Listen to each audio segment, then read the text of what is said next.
membuktikan, tapi perlu dipertanyakan kenapa menangis, karena di situ ada masalah bahwa dia takut nanti dimarahin oleh bapaknya. Jadi sangat mungkin dia dipengaruhi dan diancam oleh bapaknya.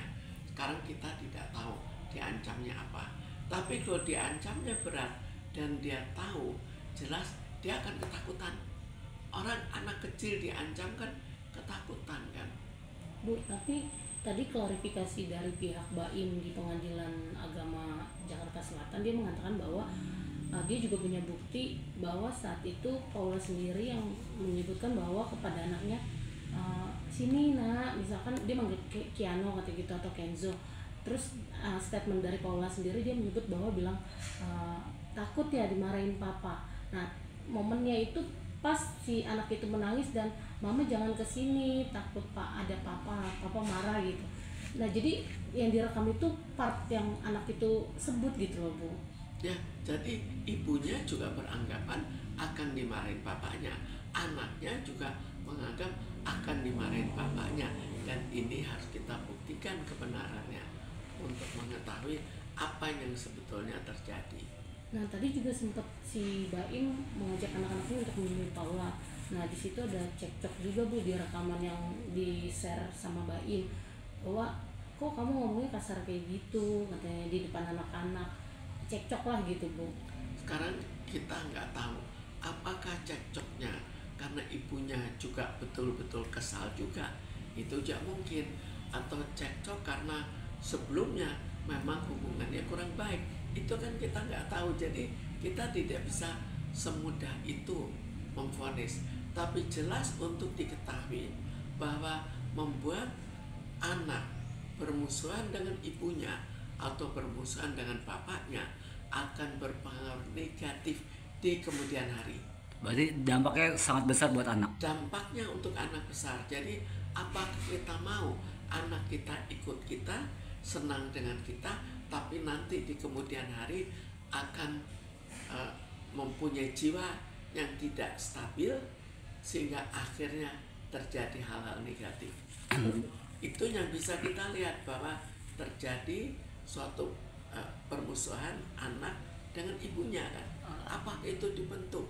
Jadi mestinya walaupun kita cerai, biarkanlah dia dengan nyaman, dekat dengan bapaknya, dekat dengan ibunya.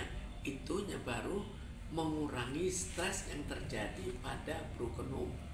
Bu, traumatik gitu, Bu, anak-anak jadinya, Bu. Ya, akhirnya jadinya nantinya di kemudian hari jadi masalah. Anak itu kan stres terus, akibatnya apa? Itu bukan sekarang ini kan jadi konsumsi publik ya, masalah orang tua sama yang pas anak-anak nangis itu sebenarnya kan tidak boleh ya, Bu. Permasalahannya jadi konsumsi publik juga gitu. Nggak boleh apa itu? Itu bikin disebar videonya, menyebar itu yang anak-anaknya bayi mama kalau menangis karena keadaan orang tuanya yang seperti itu. Ya, itu untuk publik lain lagi. Ini baru saya membahas untuk keperkembangan anaknya. Kalau untuk ke publik, ya tergantung respons publiknya nanti bagaimana. Karena publik mungkin saja nanti mengecam anaknya, mungkin juga kasihan ke anaknya, tapi akibatnya juga ya sebetulnya kurang baik. Tapi apakah dia melakukan itu karena tidak tahan demi untuk membela dirinya atau untuk apa? Tapi kebanyakan respon dari publik sih lebih nge-head ke Baim, Bu. Katanya Baim ini NPD, plain victim, kayak gitu, Bu. Ya, memang kalau dilihat itu kan juga yang bisa dilihat dengan jelas adalah bahwa efek ke anaknya di kemudian hari. Kira-kira itu yang seperti itu bakal menjadi gimana sih, Bu, anaknya? Ada sifat lebih cenderung sekarang kalau anak konflik terus, apa akibatnya? Terutama nanti pada saat remaja, kenakalan remaja. Apa bakal, maaf nih, Bu, lebih jadi anak yang pemurung kah? Itu ya mungkin pemurung, mungkin penjahat, mungkin narkoba, mungkin apa, kita tidak tahu, tapi lebih ke arah negatif. Jadi jauh lebih beresiko psikis anak. Jauh berisiko untuk perkembangan anak di kemudian hari. Kan kita membina anak tujuannya supaya anak itu jadi anak yang baik, bukan kita asal dia berkembang, asal dia dekat dengan kita. Kalau dekat dengan kitanya hanya pada saat kecil dan nanti sudah dewasa sudah lain, apa kita tidak kecewa?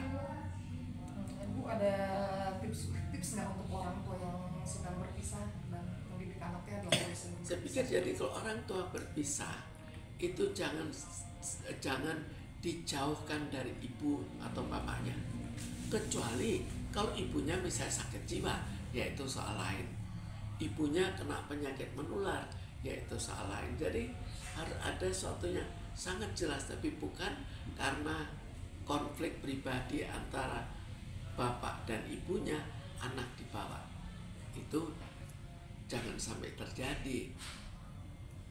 Tapi perlu nggak sih Bu keduanya nih, Baim atau Paulanya sendiri juga kayak konsultasi ke psikolog, karena kan sejauh ini mereka hanya menyerahkannya ke kuasa hukum gitu Bu, buat ngendaliin satu sama lain ego atau Ya sebetulnya mestinya dinasehati juga, tapi kalau mereka tidak mau dinasehati percuma. Orang dinasehati akan berubah hanya jika dia mau mengikuti nasihat itu.